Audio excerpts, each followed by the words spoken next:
Textual example number 1, 3.1. Estimate the average drift speed, the conduction electron in copper wire, the cross sectional area. पहले तो हम given quantity लिख के जाते हैं साथ में, ठीक है। गिवन डेटा, इसमें आपको फर्स्ट दिया है area A is equals to 1 into 10⁻⁻7 metre square, carrying a current of the 1.5 ampere. Okay, then after current I is equals to 1.5 ampere. Assume that each copper atom contribute the roughly one conduction electron. The density of the copper, आपको एक copper की density दे रखी है, तो density में D यहाँ पे लिख देता हूँ, D copper 9 into 10⁻³ kilogram per metre cube, and it's the atomic mass, और उसका एटॉमिक मास भी आपको दे रखा है, m0 is equal to 63.5 gram. Okay, so compare that the drift speed obtained above with thermal speed of the copper atoms or the ordinary temperature, then after speed of the propagation electric field along the conductor which catch the drift motion. Okay, then आपको हमको comparison करनी है. पहले तो हमको क्या निकालनी है, ड्रिफ्ट वेलोसिटी हमको निकालनी है, ठीक है. तो हम यहाँ पे ड्रिफ्ट वेलोसिटी और हमको यहाँ पे देखे ये दो सभी हमको क्वांटिटी दे रखी है, तो हम कौन सा रिलेशनशिप यूज़ कर सकते हैं कि भाई करंट और ड्रिफ्ट वेलोसिटी का रिलेशनशिप वाला इक्वेशन हम यूज़ कर सकते हैं. I is equals to NEA VD, ठीक है. ए वाला रिलेशनशिप हम यूज़ कर लेते हैं. ओके, तो हमको क्या फाइंड आउट करना है, ड्रिफ्ट वेलोसिटी फाइंड आउट करनी है, तो हमको VD को सब्जेक्टिव बनाना पड़ेगा. तो VD is equals to I upon NEA हमारा इक्वेशन आएगा. बट यहाँ पे हमको N नहीं दे रखा है, तो हमको एन को फाइंड आउट करना पड़ेगा. कैसे हम फाइंड आउट करेंगे, देखिए हमको एक एटॉमिक मास दे रखा है, देन आप हमको एक उसकी डेंसिटी दे रखा है, ठीक है. तो नंबर ऑफ एटम कैसे फाइंड आउट करेंगे, एवोगैड्रो नंबर से हम फाइंड आउट कर लेंगे, ठीक है. तो उसका इक्वेशन क्या आता है, n is equal to number of Avogadro upon atomic mass into हम क्या लिख देंगे, यहाँ पे डेंसिटी लिख देंगे, ठीक है. ओके, तो एवोगैड्रो नंबर का हम इसके वैल्यू क्या आती है, 6.023 इंटू 10⁻23, और डेंसिटी हमको दे रखी है 9 इंटू 10⁻3, और हमारा एटॉमिक मास हमको दे रखा है 63.5 इंटू 10⁻⁻3. ओके, तो उसके हम वैल्यू फाइंड आउट करेंगे ना, तो उसका आंसर आएगा n is equal to 8.5 into 10⁻28 metre inverse -3, ठीक है. मीटर रेस टू -3 आएगा, क्योंकि यहाँ पे देखिए किलोग्राम था और इसको मैंने किलोग्राम में मैंने कन्वर्ट कर दिया, तो किलोग्राम यहाँ पे कैंसिल आउट हो जाएगा, ठीक है. ओके, तो ये हमारा मीन्स के एन की वैल्यू हमको फाइंड आउट हो गई, और यहाँ पे हमको एक आई की वैल्यू भी दे रखी है और एरिया भी दे रखा है. यहाँ पर हम क्या फाइंड आउट कर सकते हैं, वीडी हम फाइंड आउट कर सकते हैं. तो हम वीडी का इक्वेशन में यहाँ पे मैं वापस लिख देता हूँ, I upon NEA. I is equal to 1.5 ampere, N is equal to 8.5 into 10⁻28, then आपका इलेक्ट्रॉन का चार्ज 1.6 इंटू 10⁻⁻19, और एरिया हमको दे रखा है 1 इंटू 10⁻7. ओके, तो उसकी ड्रिफ्ट वेलोसिटी हमको फाइंड आउट हुई 1.1 इंटू 10⁻3 मीटर पर सेकेंड. ओके, ये 10⁻3 को हम mm भी लिख सकते हैं, मिली में भी हम लिख सकते हैं, ठीक है. तो उसका इसका क्या फाइंड आउट होगा, 1.1 mm सेकेंड इनवर्स हम फाइंड आउट कर सकते हैं. ओके, तो ये हमारी फर्स्ट का ड्रिफ्ट वेलोसिटी हमको फाइंड आउट हो गई. तो यहाँ पर हमको क्या करना है, थर्मल स्पीड की हमको फाइंड आउट करना है. तो हमारा जो इलेक्ट्रॉन है वो हम उसको थर्मल एनर्जी देंगे, तो वो क्या करने लगेगा, इसके मूवमेंट करने लगेगा, तो उसके पास एक काइनेटिक एनर्जी आ जाएगी. ओके, तो मैं यहाँ पे सेकंड में फाइंड आउट करके आपको देता हूँ. 1/mv² इज इक्वल टू हमारा उसका रिलेशन क्या था, 3/2 kBt. यहाँ पे आपको kb की वैल्यू याद रखनी है, बोल्ट्जमैन कांस्टेंट की वैल्यू आपको याद रखनी है, ठीक है. तो बोल्ट्जमैन कांस्टेंट की वैल्यू आपको याद रखनी पड़ेगी. पहले तो मैं क्या करता हूँ, इसमें से मैं स्पीड को, इसके वेलोसिटी को मैं सब्जेक्टिव बना देता हूँ. देखिए यहाँ से 2 और यहाँ से भी 2 कैंसिल आउट हो जाएगा, और यहाँ पे क्या फाइंड आउट होगा, v² is equal to 3 kBt upon m, ठीक है. तो यहाँ पर उसका स्क्वायर हम निकाल लेंगे, तो यहाँ पे हम रूट में लिख सकते हैं. ओके, तो मैं पहले तो यहाँ पे बोल्ट्जमैन कांस्टेंट की मैं वैल्यू लिख देता हूँ, kb is equal to 1.38 into 10⁻⁻23 joule per kelvin, ठीक है। ऐसी उसकी केबी की वैल्यू आती है। ओके, देन पर हमको एक रूम टेम्परेचर पे फाइंड आउट करना है। तो रूम टेम्परेचर हमारा होता है 27 डिग्री सेल्सियस, बट उसको हमको कन्वर्ट करना है केल्विन में। ये हमारा टेम्परेचर है, ठीक है। तो टी इज इक्वल टू हम क्या लिख सकते हैं, 300 केल्विन हम लिख सकते हैं। ओके, एंड देन आफ्टर हमको एक एम की वैल्यू हमको फाइंड आउट करनी है।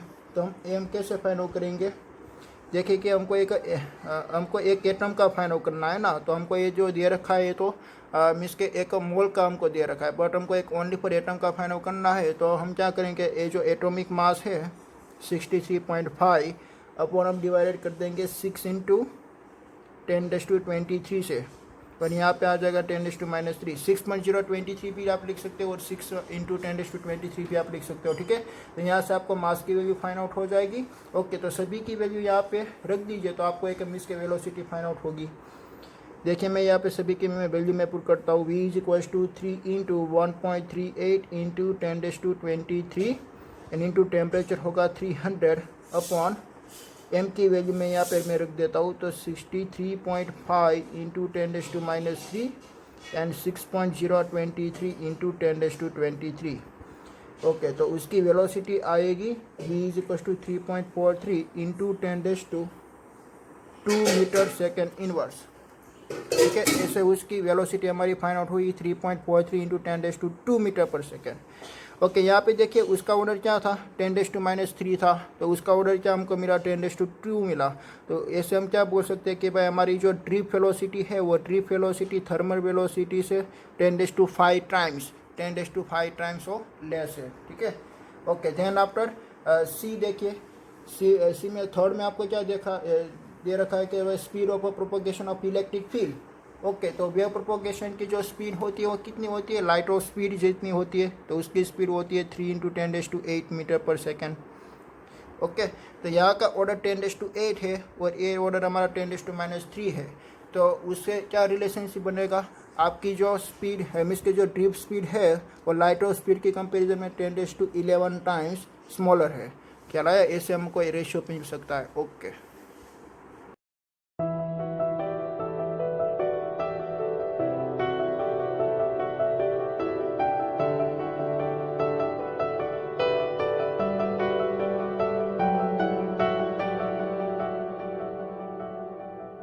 एग्जाम्पल नंबर 3.2 ये पूरे का पूरा एक थियरी के बेस पे ही है। उसमें आपको क्या दे रखा है, देखिए कि भाई in example 3.1 given about the electron drift speed is the estimate to be the only the few milli per second for the current in the range of the few ampere. How then is the current establish the most almost instant in the circuit is close. इसमें आपको क्या दे रखा है कि आपकी जो drip speed आ रही थी वो ड्रिप स्पीड तो ओनली फॉर इसके mm पर सेकंड में आ रही थी, बट आप जैसे ही उसमें से इलेक्ट्रिक फील्ड आप पास आउट करवाएंगे तो इसमें से आपको एक फ्यू ए मीटर में आपको करंट मिलेगी। वो कैसे आपको मिलती है, ठीक है, क्योंकि आपका ऐसा इसमें ऐसा आपका आंसर लिखना है कि भाई आपका जो इलेक्ट्रिक चार्ज पार्टिकल है वो पूरे का पूरा आपको पास आउट नहीं करना है, और ओनली फॉर जब भी वो ड्रिप करेगा तो आपको करंट बतानी स्टार्ट हो जाएगी, ठीक है। तो इसमें आपको ए आंसर लिखना है कि भाई electric field is established through out the circuit with almost instant case a local electron the dip has every point the establishment of the current does not have the two weight the traveling to the other end। आपकी जो electric current है ना वो electric current ऐसे travelling करने में वो एक इसके वेट नहीं करेगी कि भाई एक इलेक्ट्रॉन एक एंड से दूसरा एंड तक आएगा तब इसमें से इलेक्ट्रिक करंट आपको मिलेगी, ऐसा उसका वो वेट नहीं करेगी, ठीक है। तो आपको डायरेक्टली आपको क्या मिल जाएगी, एक करंट की वैल्यू मिल जाएगी, ठीक है। ओके, नेक्स्ट देखिए, the electron drip arise due to the force experienced by the electron in the electric field inside the conductor, but force should the cause acceleration, and why then due to the electron acquires the steady average drift speed। Okay, जो आपका जो electron है ना वो electron means के एक positron के साथ क्या करेगा, कोलिजन करेगा। वो जब कोलिजन करता है तब उसकी वेलोसिटी क्या हो जाती है भाई, उसकी वेलोसिटी लॉस्ट हो जाती है, मीन्स के उसकी वेलोसिटी जीरो हो जाती है। ध्यान आप उसको वापस क्या करना पड़ेगा, एक्सेलरेशन करना पड़ेगा।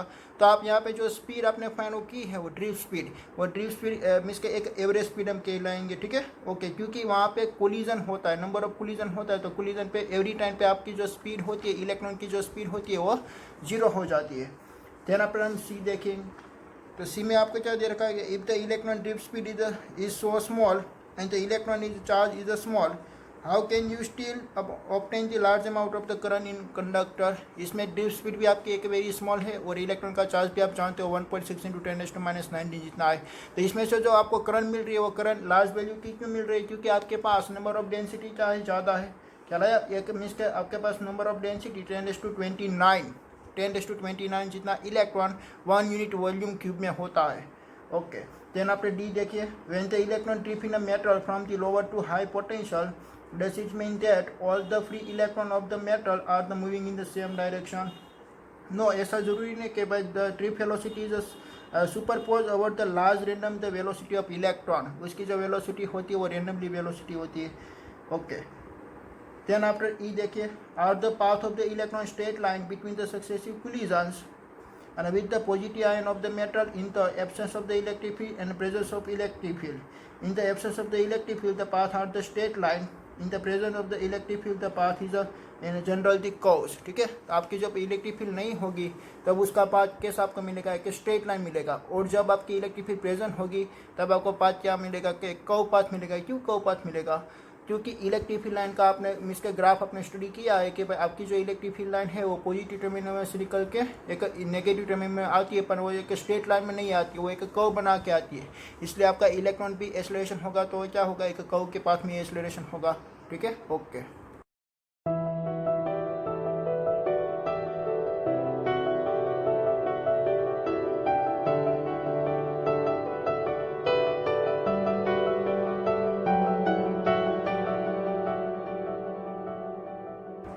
नेक्स्ट डेरिवेशन देखिए 3.3।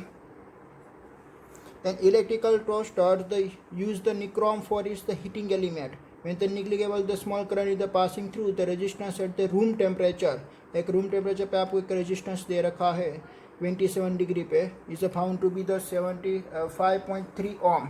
ओके तो मैं यहाँ पे R1 लिख देता हूँ, R1 is equal to 75.3 ohm at the room temperature. तो रूम टेम्परेचर हमारा मीन्स के T1 कितना रहेगा, आपका जो T1 टेम्परेचर है वो आपको दे रखा है 27 डिग्री आपको दे रखा है। ठीक है, देन आप देखिए, when the toaster is connected to the 230 volt supply and the current is settled a few seconds to be the steady value of this 2.68 ampere, तो आपको एक पोटेंशियल भी दे रखा है V is equal to 230 volt and current भी आपको दे रखा है I is equal to 2.68 ampere. What is the steady the temperature of the nichrome element? The temperature coefficient of the resistance of the nichrome average over the temperature range involved. Okay तो आपको alpha की value भी दे रखी है, alpha is equal to 1.7 into 10⁻⁴ degree Celsius inverse. Okay तो आपको यहाँ पे क्या फाइंड आउट करना है कि भाई लास्ट का टेम्परेचर आपको फाइंड आउट करना है। पहले तो आपको यहाँ पे R2 निकालना पड़ेगा, क्योंकि इसमें से आपको पोटेंशियल और करंट भी आपको दे रखा है, तो आपको R2 मिल जाएगा। ओके तो पहले हम R2 निकाल देते हैं कि भाई R2 इज इक्वल टू हमारा ओम्स लॉ का इक्वेशन क्या आएगा, V is equal to IR, so that R is equal to V upon I। तो 230 अपॉन 2.68, तो उसका हम आंसर फाइंड आउट करेंगे तो हम रेजिस्टेंस फाइंड आउट होगा 85.8 ओम। ओके देन आफ्टर R1 हमारा फाइंड आउट हुआ था 75.3 ओम। तो हमारा इक्वेशन क्या है कि भाई हमने आगे स्टडी किया था कि भाई टेम्परेचर की इफेक्ट, जब टेम्परेचर हमारा इंक्रीज होता है तो हमारा रेजिस्टेंस की वैल्यू भी क्या होती है, इंक्रीज। तो यहाँ पे आप देख सकते हो आपका पहला रेजिस्टेंस था 75.3 ओम, देन आफ्टर आपका रेजिस्टेंस हो गया 85.8 ओम। ओके तो आपका रेजिस्टेंस मीन्स का इंक्रीज हुआ तो आपका टेम्परेचर भी ऑब्वियसली क्या होगा, इंक्रीज ही होगा ना। मीन्स का आपका T2 टेम्परेचर आएगा वो 27 डिग्री सेल्सियस से ज़्यादा ही आने वाला है। ओके तो मैं यहाँ पे इक्वेशन में पुट कर देता हूँ, R2 is equal to R1 1 plus alpha T2 minus T1। Okay then after मैं क्या करता हूँ, T2 माइनस T1 को मैं सब्जेक्ट बना देता हूँ। तो पहले आपको क्या करना पड़ेगा, R1 के साथ मल्टीप्लाई करना पड़ेगा। ठीक है, तो देखिए यहाँ पे R2 is equal to R1 plus R1 alpha T2 minus T1, ऐसा आपका इक्वेशन बनेगा। देन आफ्टर मैं R1 को क्या मीन्स के इस साइड में ले जाऊँगा तो हो जाएगा माइनस, तो R2 minus R1 is equal to R1 alpha T2 minus T1। और यहाँ पे मैं T2 माइनस T1 को मैं रखना चाहता हूँ, तो R1 अल्फा यहाँ पे हो जाए मीन्स के चला जाएगा तो डिवाइड में आ जाएगा। तो यहाँ पे देखिए T2 minus T1 is equal to R2 minus R1 upon R1 into alpha. Then after मैं सभी की मैं वैल्यू पुट कर दूंगा, तो सभी का आप वैल्यू पुट कीजिए। तो यहाँ पे R2 की वैल्यू आपको दे रखी फाइंड आउट हुई है 85.8 ओम माइनस 75.3 ओम अपॉन 75.3 इंटू अल्फ़ा की वैल्यू है 1.7 इंटू 10⁻⁴ और यहाँ पे T2 की वैल्यू आपको फाइंड आउट करनी है और T1 आपको 27 डिग्री दिया रखा है, ठीक है। ओके, आप इसकी वैल्यू फाइंड आउट कीजिए तो उसकी वैल्यू आपको मिलेगी 820। तो T2 minus 27 is equal to 820। तो T2 इज इक्वल टू आपका आएगा 820 plus 27, so that 847 degree on Celsius. आपको एक लास्ट का टेम्परेचर आपको फाइंड आउट हुआ।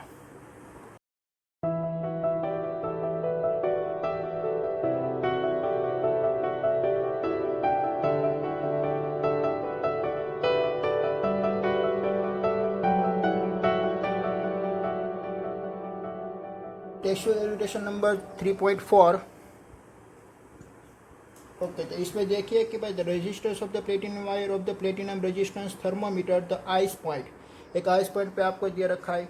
तो आइस पॉइंट का टेम्परेचर होता है मीन्स के 0 डिग्री। तो R0 की मैं वैल्यू लिख देता हूँ 5 ohm. Then after the steam point, तो स्टीम पॉइंट मीन्स के उसका टेम्परेचर होता है 100। तो R100 की मैं वैल्यू यहाँ पे लिख देता हूँ 5.23 ओम।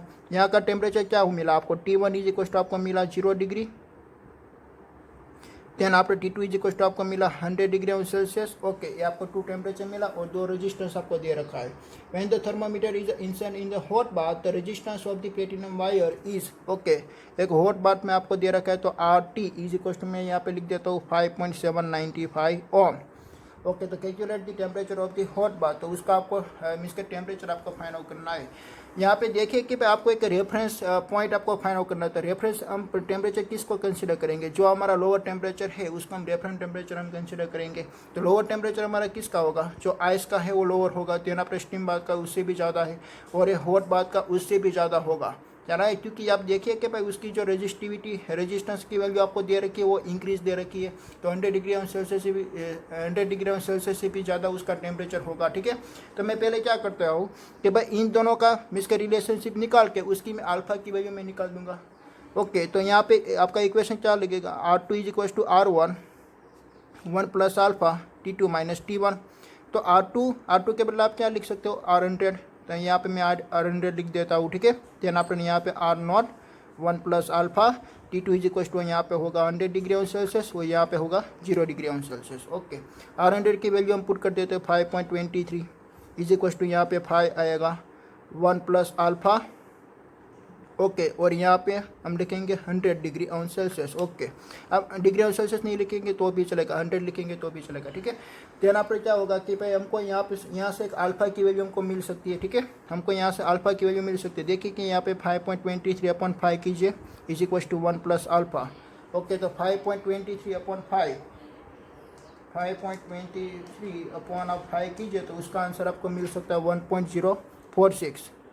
1.046 is equal to 1 plus alpha into 100, यहाँ पे 100 है। ओके, देन आपको ये 1 यहाँ पे चला जाएगा तो 1.46 minus 1 is equal to 100 alpha. Okay, तो आपको यहाँ पे आंसर मिलेगा 0.046 upon 100 is equal to alpha. So that 0.046 into 10⁻⁻² centigrade inverse, ये अल्फ़ा का यूनिट होता है, ठीक है। मैं पॉइंट यहाँ पे मैं शिफ्ट करना चाहता हूँ तो 4.6 इंटू 10⁻⁴ भी आप लिख सकते हो degree of Celsius is equal to alpha. ये अल्फ़ा की वैल्यू आपको फाइंड आउट हो गई। देन पर हम क्या करेंगे, ये रेफरेंस पॉइंट कंसिडर करेंगे। देन पर हम आर टी का मीन्स इक्वेशन हम बना लेंगे। तो हमारा इक्वेशन क्या बनेगा, देखिए RT is equal to R0 1 plus alpha T minus 0 degree on Celsius. Okay, इन दोनों का रिलेशनशिप हमने बनाया क्योंकि हमारा रेफरेंस पॉइंट मीन्स के एक आइस पे ही था ना, हमारा रेफरेंस पॉइंट एक आइस का ही था, इसलिए हमको ये दोनों का रिलेशनशिप बनाना है। ओके, तो RT की वैल्यू आप पुट कीजिए 5.795 इज इक्वल टू R0 की वैल्यू 5 1 प्लस अल्फ़ा की वैल्यू है आपकी 4.6 इंटू 10⁻⁴ टेम्परेचर इंटू એટલે टी आपको फाइंड आउट करना है, ठीक है। ये 5 में यहाँ पे ले जाऊँगा तो 5.795 upon 5 is equal to 1 plus 4.6 into 10⁻⁴ into T.